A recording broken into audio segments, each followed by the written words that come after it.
Perdoamos aos nossos devedores, não deixeis cair em tentação, mas livrai-nos de todo o mal.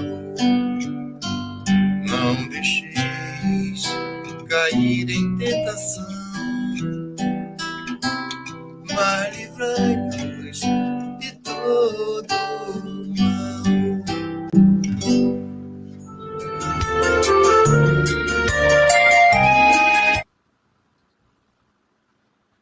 Hello, everyone. We are here again with another talk for the series of talks that we have been doing for the past 2 months from the United States Spiritist Federation. We are very happy today because we have our dear friend, Peter Hayes, here with us. Peter is the president of the Spiritist group Love and Light in New Jersey. He has done lectures on Spiritism within the United States and has participated in several of the U.S. Spiritist symposiums sponsored by the United States Spiritist Federation. Besides all that, we have been known Peter for quite some time. We have been good friends with him, his wife, his son, and we are very happy to have him here today. So, but before we start, as always, we will start with a little prayer, and then I'll give the word to Peter that will conduct to us the special talk that he has prepared for us today. So let us all elevate our hearts and our thoughts,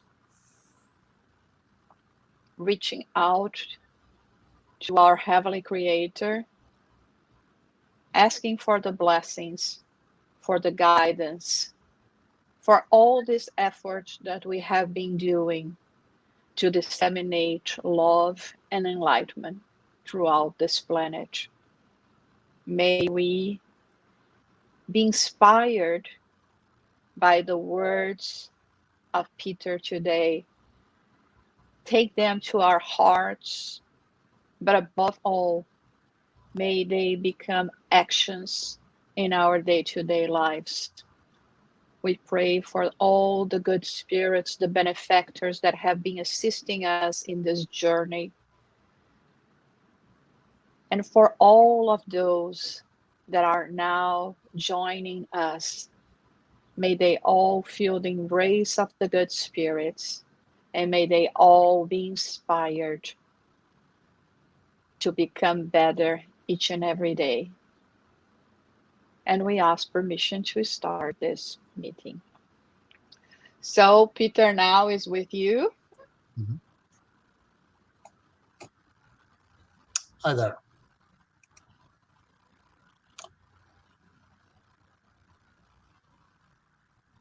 If you get to go to Jerusalem today, you might be able to visit a very popular pilgrimage site, popular tourist spot called Via Dolorosa.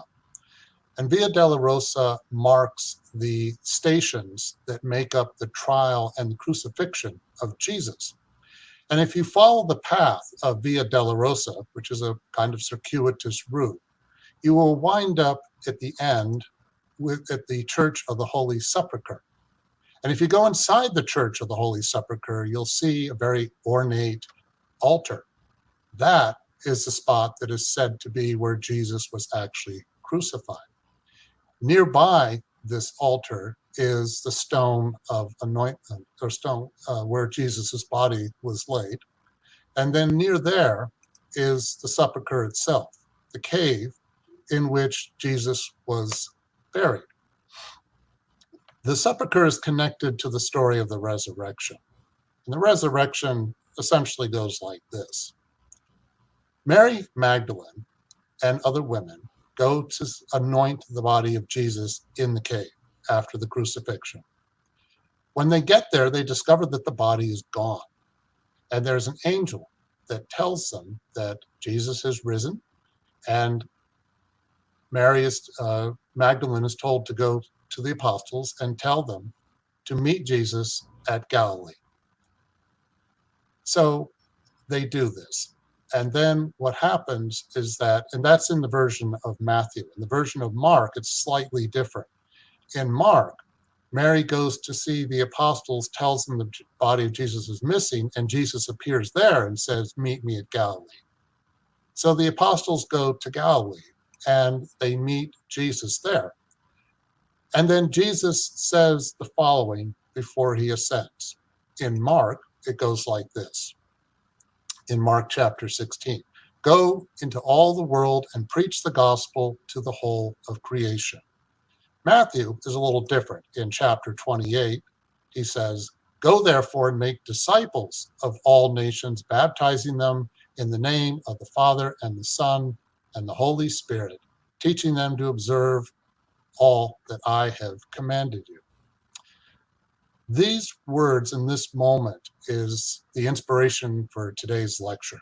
Go and preach. And I'm going to talk a little bit about what it means to go and preach, because I think there's a few different implications to this.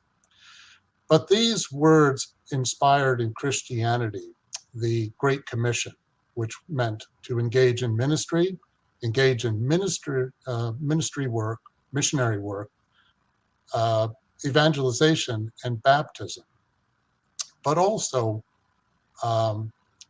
these words are having to do with the word preach.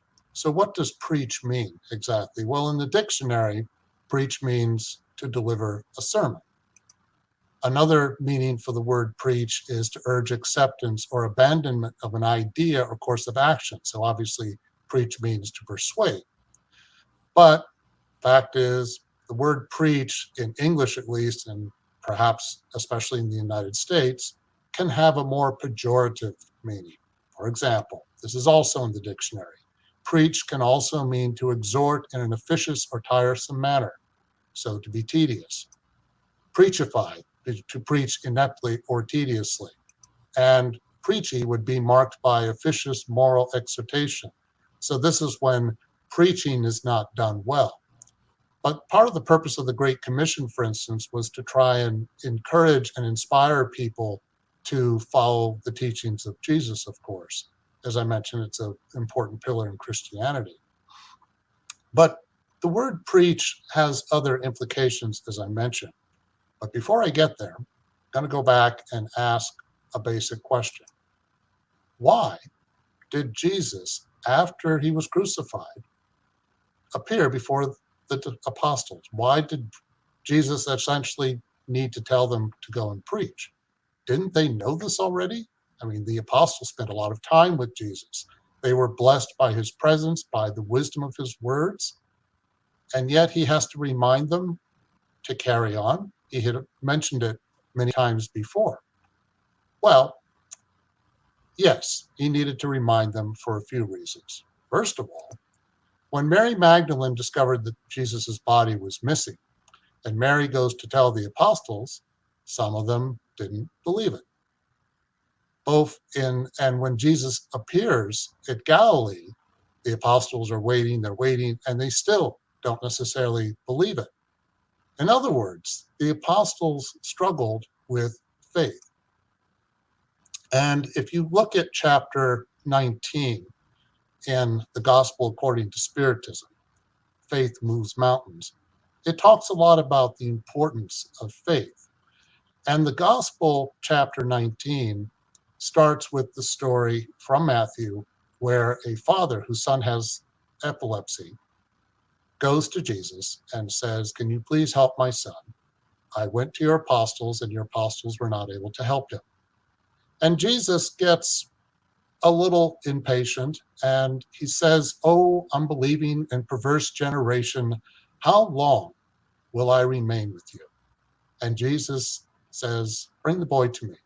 And Jesus casts out, the gospel says demon, but Spiritists would understand this as an obsessor spirit that the boy had. And Jesus removes the obsessor spirit, convinces the obsessor spirit to go elsewhere, and the boy's fine.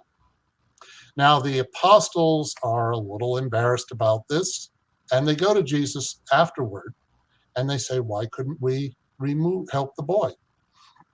And Jesus says to them, "Because you lack faith."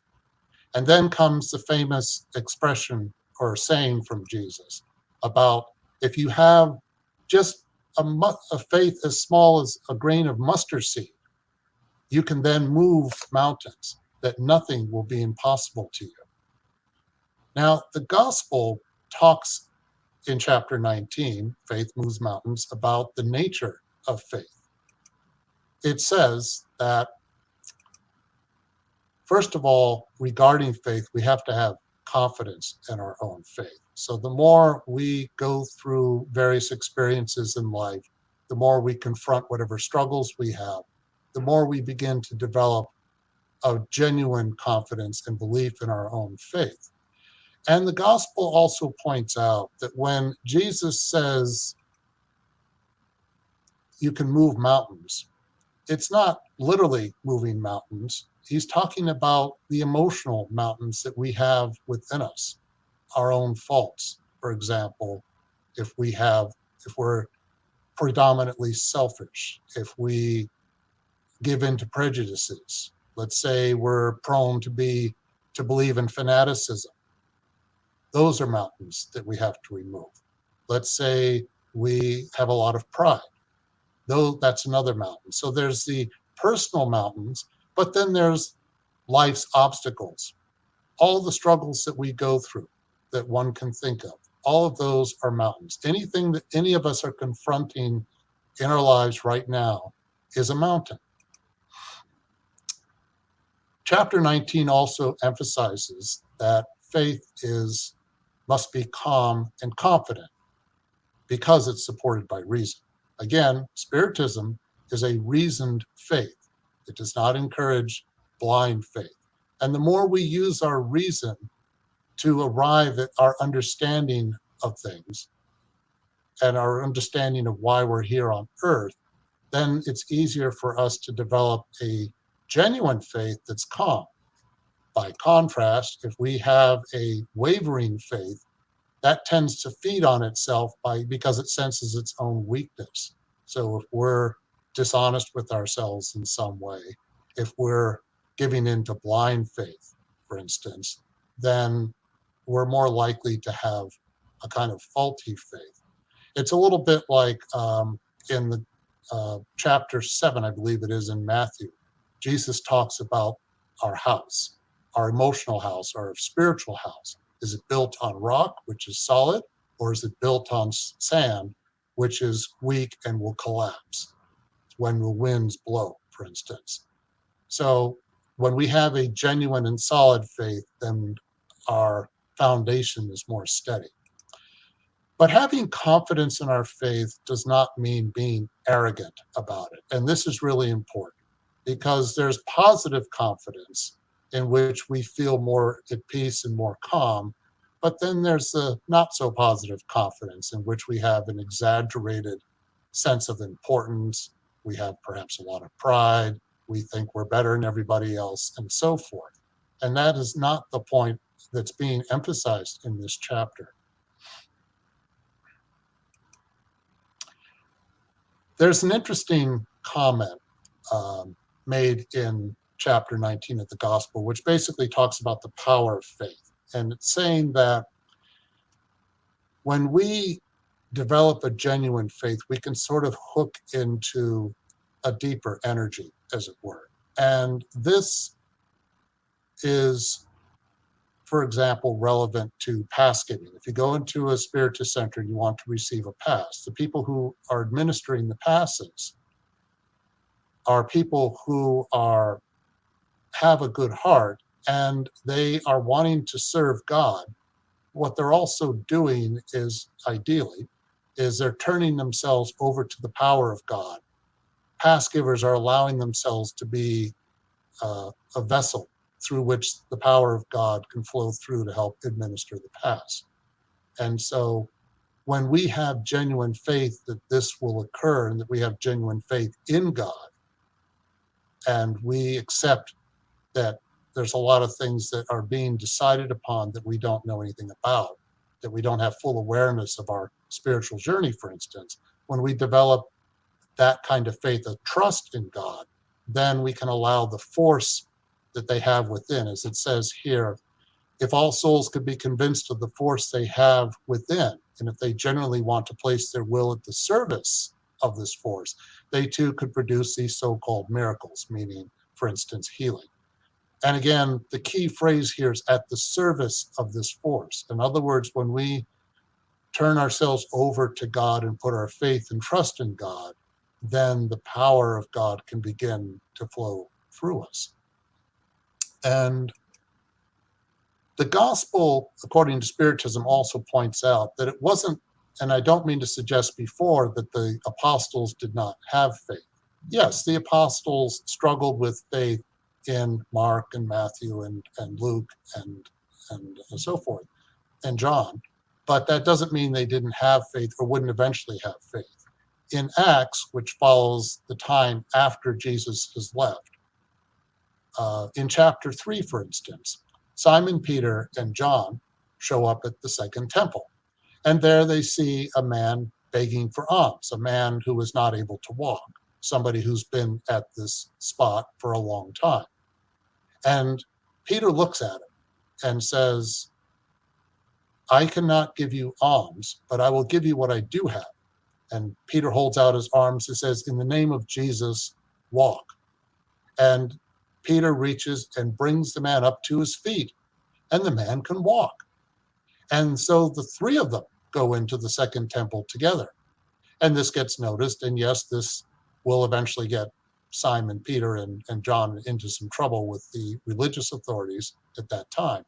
But nevertheless, it's an example of how the apostles, even if they struggled with faith at one point, they eventually began to receive faith.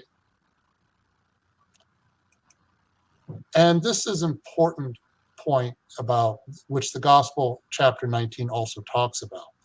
In order for faith to really work, we have to keep working on faith. So to be worthwhile, faith must be constantly active and never dulled by inaction. It's a little bit like a long-term relationship, a marriage, for instance. It always requires our attention and our effort and our work. Well, faith is the same way. And in chapter 19 of the Gospel according to Spiritism, it opens with the parable of the withered fig tree. So in this story, it's a parable. Jesus is on his way to Jerusalem. This is in Matthew. Jesus is on his way into Jerusalem, and he's hungry. And he is thinking about some fruit, and he sees a fig tree. And he gets a little closer to the fig tree and notices that the fig tree does not have any fruit because it's not in season for figs. And Jesus says, may you never bear fruit again. And then he continues on into Jerusalem. And the next thing that follows is the well-known scene where Jesus goes to the second temple, sees the money changers in the second temple, and he drives them out and is upset that people are misusing the house of worship for commerce in this way. Well, when they come back from that event, they pass by the fig tree again, and the apostles notice that the fig tree has withered. And they point that out to him, say, Rabbi, the fig tree has withered. And Jesus reminds them, you need to put your faith in God. When you put your faith in God, you can move mountains. And he talks about prayer in that moment, the importance of prayer. So one of the ways we develop our faith is to constantly engage in prayer, because when we engage in prayer, it is like a telephone line to God. We are connecting to God. We're connecting to that force. What I'm going to do now is start to shift this lecture a little bit and talk about Francis of Assisi, because I've been talking about what it means to go and preach. And part of the implications of go and preach is that it's important that we put what we learn into practice and that we go out and try to be the best example that we can be. So go and preach can also mean lead by example. And there are many examples of individuals who've done this, but one of the greatest examples would be Francis of Assisi. Francis of Assisi, in the minds of many, is regarded as one of the greatest Christian ever in many people's minds. Francis is someone who really understood what Jesus was trying to say. He definitely tried to live by example the teachings of Jesus. So in terms of the theme of go and preach, it could be followed through the example of Francis. Francis is significant for a number of reasons. Part of it has to do with the time in which he was born. He was born in 1182. He passed away in 1226. He founded the Order of the Friars Minor in 1208.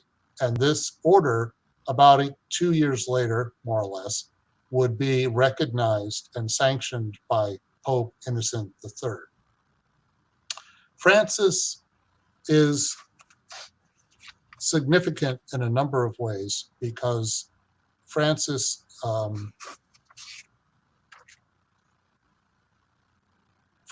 was not really interested in tearing down the church and overthrowing the church. Rather, he wanted to remind the church of what really mattered. And so Francis tried to emulate Christ as best he could. And in doing so, he tried to exemplify what Christ was teaching. So again, as I said before, he was leading by example. Francis is popular among Spiritists. In the book Love Exists Among Us, a Spiritist book by Luis Gonzaga Pinheiro, he says this about Francis. He said that Francis is much loved by Spiritists because he was considered a great messenger, that he was sent to really help humanity advance. How did he do this? Mainly by making sure, by putting love at the heart of religion and making that more important than political or social issues. And this is significant because Francis lived in the medieval period. There were a few things going on in the medieval period that make the timing of his arrival significant. First of all, the church was very powerful back in the medieval period. The source of power in the medieval period was land, and the church had a lot of it. The church had become an institution by this point. More than 1,000 years after the time of Jesus, the church was very powerful indeed. And in addition to that, money was starting to get introduced into society as a form of wealth, which for some people was a very strange thing, because when you think about it, you can put your hands in land, you can feel the soil in your fingers. That makes sense. But to hold a piece of paper and say this is worth something, it was strange. And Francis, I think, himself struggled with this, which I'll touch on soon. But in terms of the life of Francis, the first biographer of Francis was Thomas of Solano. Thomas was a friend and a fellow friar, and he wrote a biography about Francis about 2 years after his death. And the reason this happened is because Francis, by this point, was a very revered Christian, and Pope Gregory IX wanted to build a church as a burial site for Francis, and he also commissioned a biography on Francis. So Thomas of Solano was picked because he was very educated. He had a great deal of knowledge about theology, and in his descriptions of Francis, there is a lot of sort of biblical references in them. But thanks to this biography, and there are two biographies actually. There was one written about 1228, 1229, and then approximately 20 years later, Thomas of Solano wrote a second biography on Francis. These are primary historic sources, and because of it, we do have a lot of information about Francis. Francis, again, was a revered saint, but the significance is how he got there. How did he become the Saint Francis that is so deeply admired and loved? His journey is an interesting one, because if you look at his early life, you wouldn't necessarily imagine at all that he was going to wind up for the greatness that he accomplished. Francis was born in 1182. He was the son of a rich cloth merchant named Pietro de Benedone.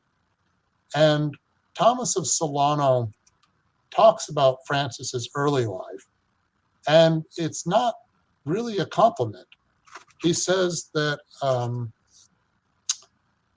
Francis was basically spoiled.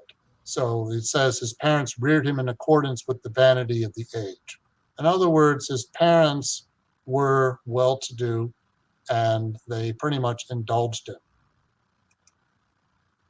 And Thomas of Solano goes on to point out that children of the well-to-do are often slaves of sin by displaying nothing of the Christian religion in their lives and conduct. They would just settle for the name Christian. So, in other words, they were people who would go to church. They probably supported the church, certainly, but they were kind of going through the motions, and one can just imagine how they behaved outside of church. But these descriptions, as harsh as they can be, are probably how Francis saw himself too. And yet, that doesn't mean that he wasn't prepared. In chapter 19 of the Gospel According to Spiritism, it does talk a little bit, or hints at, that some people, because of past lives, because of in previous lives, they prepared for this, they may be better prepared to develop a genuine sense of faith.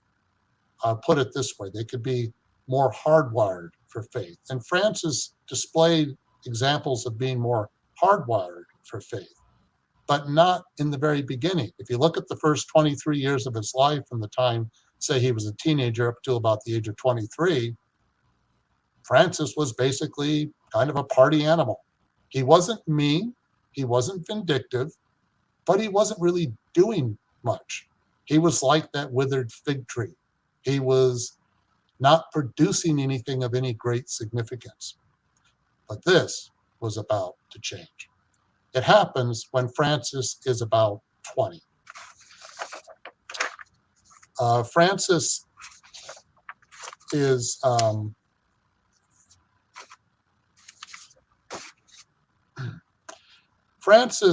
when he's about 20, gets himself involved in a war between Assisi and Perugia. And he gets captured and he's held prisoner for a year. And this is a minor skirmish. So what happens is that he then gets released, he goes back to Assisi, and he becomes very ill. He recovers, but when he recovers, he starts the beginnings of a change which Thomas of Solano, in his biography of Francis, comments on. Francis recovers, but he's also depressed. Francis is kind of floundering, and he's looking around. He looks at the world around him. He sees the physical world. He sees the beauty of the flowers and nature, and it doesn't really mean anything to him. And he's beginning to question what it means to, pardon me one moment, my cell phone. Francis is starting to question his world. He's starting to question materialism a little bit. But he's really just kind of floundering and trying to figure out what to do next. So what happens is, roughly about the time he's 22 or so, Francis decides he's going to become a knight. And he gets involved, or starts preparing to get involved, in a minor skirmish. And a couple of things happen here. He's about to get involved in a minor skirmish in Apulia, which was a fight between Frederick II, king, and papal forces. So again, the nobility and the church were often struggling with each other. And Francis decides he's going to fight for the papacy. What he was really interested in was trying to distinguish himself as a brave knight. This was the medieval period, after all. But a significant thing happens. And it also reveals that Francis was absolutely a medium. Francis is getting ready to get involved in this other war. And yet, he gets a communication. Thomas of Solano attributes it to Jesus. And the communication goes something like this. A voice asks him, Francis, who can do more for you, the servant or the Lord? And Francis says, the Lord. Then Francis thinks to ask, Lord, what do you want me to do? A little bit like Paul of Tarsus, when Paul encounters Jesus in Acts, Paul says, what do you want me to do?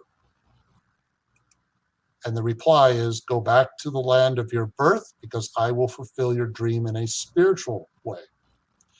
Thomas of Solano finds this moment significant because he says, in effect, that Francis traded his physical weapons, his fleshy weapons, if you will, for spiritual weapons.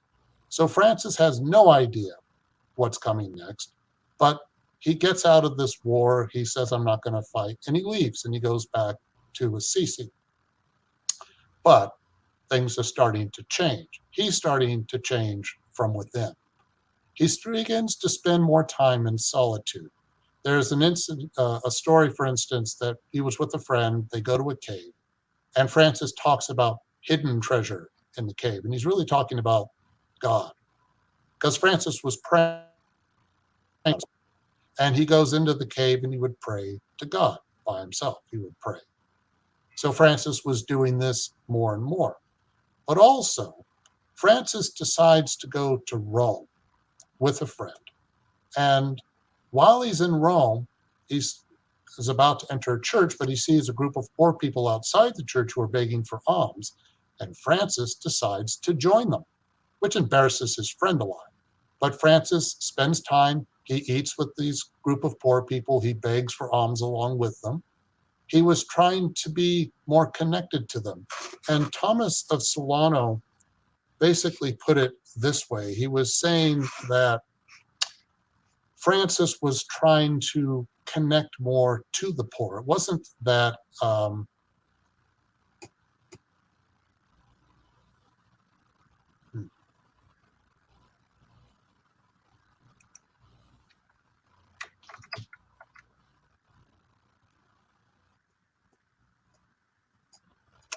one moment. Okay. Possible technical problems, but I'm going to keep going. So Francis starts to try and connect more with the poor. It's not that he was ashamed of his wealth, but rather he was having more empathy. He was beginning to connect to what Spiritists are very familiar with, that all people are our brothers and sisters, regardless of who they are.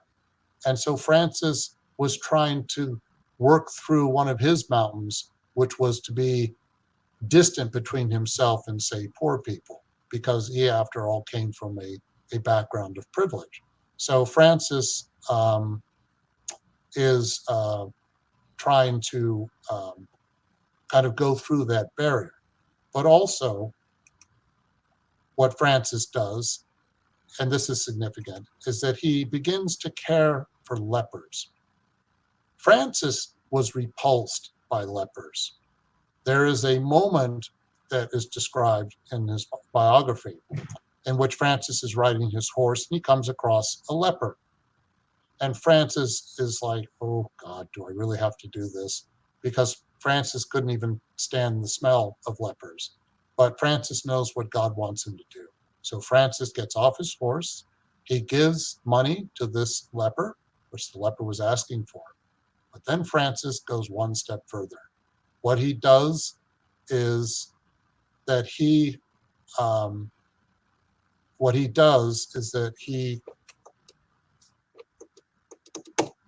moment.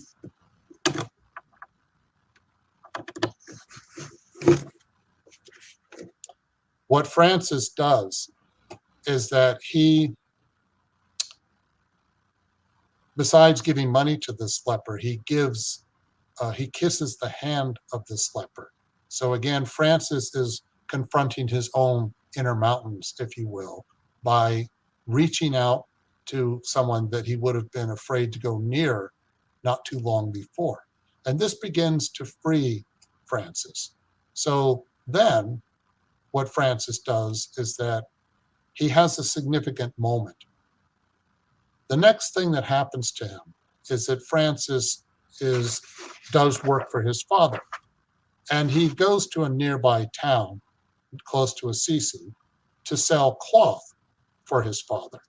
So he rides on his horse and he sells the cloth. And then what happens is that Francis sells the cloth, gets the money, but he also sells his horse. Horses were valuable back then. So Francis now has to walk back to Assisi. Why did he do this? Well, it so happens that as he was walking back to Assisi, he passes by an abandoned church, San Damiano. And Francis goes into this abandoned church and decides to pray. So Francis, while he's praying, receives another message. And the message is basically that Francis receives a message from Jesus saying that, as you can see, my house is in ruins. I need you to rebuild it. So Francis is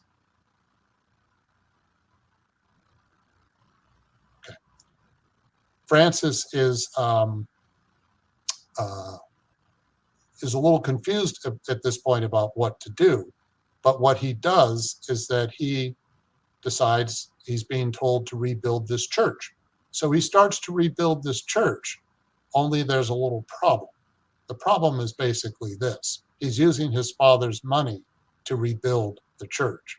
Therefore, what's happening is that Francis is going to get himself into some trouble with his father. His father eventually finds out that Francis is using his money to rebuild this church, which in his father's mind is a waste and kind of a crazy idea. And Francis knows that his father's looking for him. So while Francis is working on the church, Francis decides he better hide from his father for a while. So he goes inside a pit, and he stays there for almost a month. And while he's in this pit, Francis then has a lot of time to think. And he prays and he prays and he prays. And he thinks about what he's going to do next. You can imagine how uncomfortable this was. It's described that he rarely came out of this pit. Food would be lowered into him. Even if for bodily functions, if you will, Francis would not necessarily, would maybe come out a little bit from the pit, but not too often. So Francis was giving himself extra time. He was hoping that his father would become less angry with some time and distance. But also Francis, one can imagine, was starting to figure out, where am I going to go next with my life? What am I doing? How can I be of service to God? What path am I really on? Well, Francis realizes he needs to confront his father. So what he does is that he gets out of the pit and he goes into Assisi. Now, he's really dirty. He looks pretty disheveled. And people think that he is crazy. And people are gossiping in Assisi. So then what happens is that Francis is finally confronts his father. His father beats him, locks him up in chains. If you lock somebody up in chains, if a parent locked a child up in chains today, they would go to jail. But this was the Middle Ages. Francis's father leaves town again, leaving his son in chains. Francis's mother feels sorry for him and she frees him. Francis goes back to San Damiano to continue rebuilding the church. When his father, Pietro de Benedoni, comes back, he is upset. At that point, what happens is that his father takes Francis and wants to drag him to the church to have the church punish him in some way. But this becomes complicated because Francis is there before the Bishop of Assisi, and Francis is going through a conversion. And the bishop notices that Francis is going through a conversion.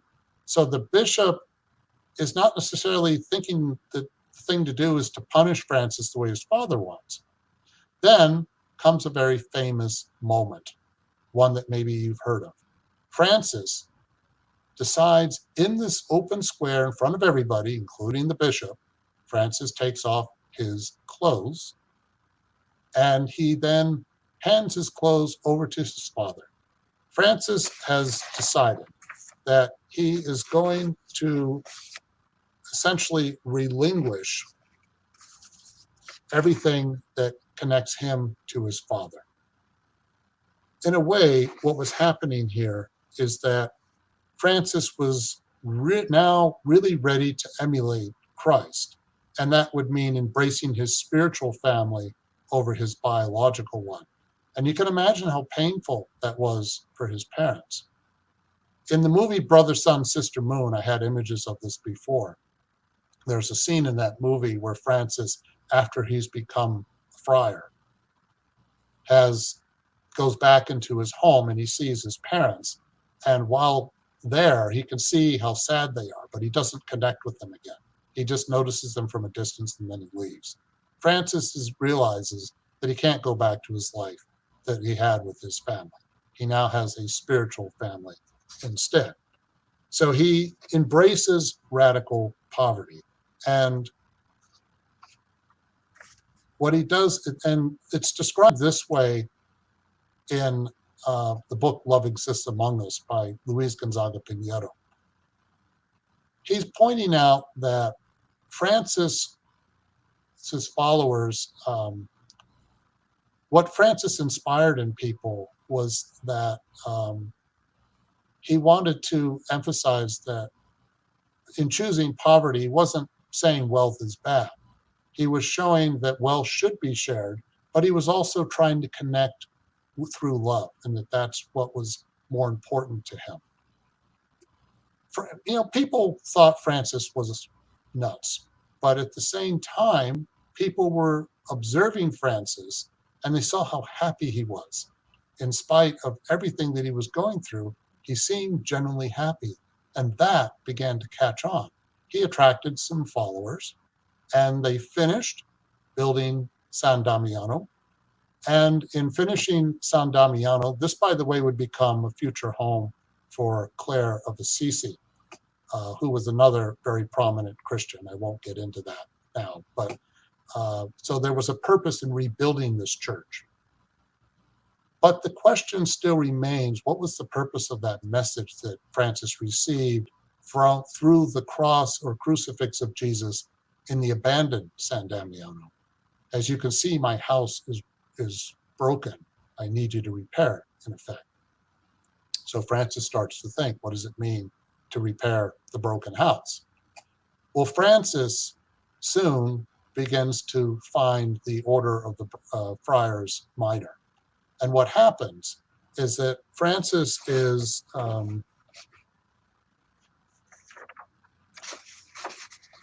he goes to a feast in St. Matthias. This is about the year 1208, by the way. And Francis hears a sermon there about what Jesus says as advice to his apostles. This is from Matthew chapter 10, verses 9 through 16. Jesus advises his apostles when it's time for them to go out and preach, as it were. They should not bring any gold, silver, copper in their belts. Don't carry anything of value. And not even a staff, nothing. Abject poverty.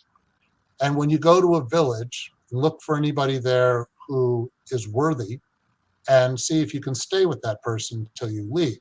And then Jesus goes on to advise that if anyone will not receive you and does not accept you, shake the dust from your feet as you leave that town. In other words, don't try to convince people to follow the teachings of Jesus if they really don't want to listen. Then Jesus says something interesting to his apostles about how they should approach going out and preaching. He says, I send you out as sheep in the midst of wolves, so be wise as serpents and innocent as doves. In other words, Jesus was saying, be kind, be gentle, but don't be naive. And the Gospel according to Spiritism, chapter 19, Faith Moves Mountains, picks up on this. It talks about the way in which it is important to be able to be practical. In other words, if you carry much in terms of money and things like that, you're putting yourself at risk. And Francis did get beaten up, by the way, early on in his efforts to carry out the teachings of Jesus. So Francis finds the Order of the Brothers Minor. And then by 1209 or so, they decide that they need to go to Rome to visit the Pope, if they can, to see if they can get the Pope Innocent III to bless their efforts. There are some practical reasons for this. Francis and his followers, there were about 12 of them, were trying to start a new movement in a way by emulating the teachings of Jesus. There was a strong risk that they could be labeled as heretics. So as a result of that, what happened is that Francis wanted to make sure they got the blessing of the Pope. So they go and they see Pope Innocent III. And at first, the Pope is a little reluctant about this.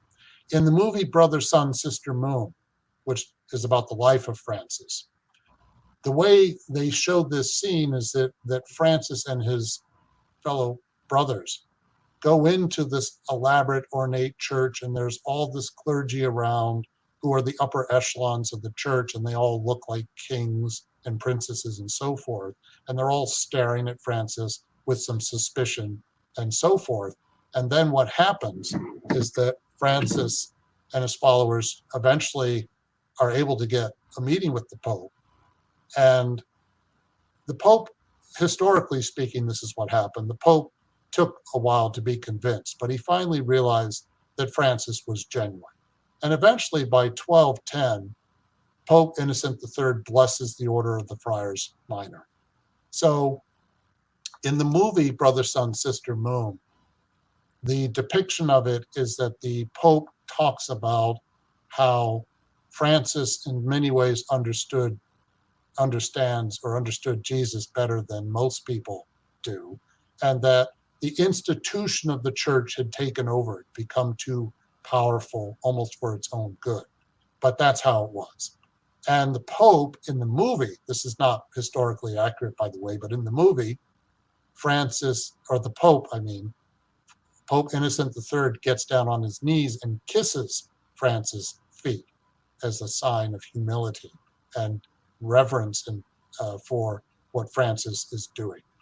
Again, Francis was not interested in tearing down the church at all. So when he got the message at San Damiano before, through the crucifix of Jesus, the message was, as you can see, my house is broken. So Francis eventually was led to understand that he had to emulate Jesus as best he could and carry out the works of Jesus by example. Again, another idea of what it means to go and preach. And by leading through his own example, people would begin to understand that, yes, indeed, Francis really understood what it meant to what Christianity really means in practice. I'm going to conclude, but I'll mention a couple of other things. The Gospel according to Spiritism talks about this theme of teaching through example. The more we show through example, not lecture, not tell people you should follow God, but just live by example, the more that's liable to touch the hearts of others. And that's really what it's all about. We don't have to go out and convince anybody through words. We need to do it through actions. And the more we do that, the more we develop an unshakable faith and hope, and people will begin to see that. Not that we're trying to do that. First and foremost, we just need to be the best that we can be as individuals. Luis Gonzaga Pinedo in the book Love Exists Among Us emphasizes that Francis was the gap, the bridge between heaven and earth, and that divine thought sort of flowed through him or materialized through him. It could be understood through him. And that anyone who had an affinity with what Francis represented could also connect to this same divine force. Francis put it this way himself in a letter. There aren't too many letters from Francis that survive, but there's one that was to his entire order. And he says, only through the Spirit can we connect with God. The Spirit is the one who makes the Word of God come alive. In other words, the Spirit is key. And that idea gets touched upon in question 11 of the Spirit's book, which says that humans will see and understand God when their minds are no longer obscured by matter, and when they have come closer by striving for perfection. In other words, the more we tap into this force that I mentioned before, the more we can begin to connect and the more it begins to open things up for us. Francis certainly understood this. And what Francis was able to do was in this way, the real way you comprehend God is by doing your best to emulate good works through faith and so forth. Thank you.